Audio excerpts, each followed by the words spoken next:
স্ত্রীকে বলবেন তুমি আমার সব, তুমি আমার কৈতরী, তুমি আমার টুনটুনি, তুমি আমার ময়না পাখি, তুমি আমার সোনা পাখি, ওই যে কয় কলিজা। তার মানে প্র্যাকটিস চলে বাসায়। আর কি ডাকেন ভাবিরে, কি ডাকেন বলেন? জান।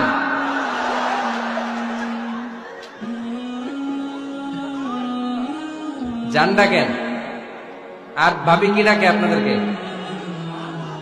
বাবু। কি ডাকে? বাবু ডাকে।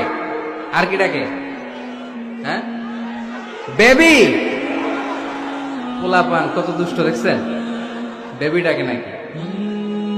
স্বামী স্ত্রীর মধ্যে এই সোহাগপূর্ণ, এই ভালোবাসাপূর্ণ এই ডাকাডাকিতে কোনো গুনাহ নাই, আছে সওয়াব। এগুলো দাম্পত্য জীবনকে সুখময় করে, ঠিক কিনা?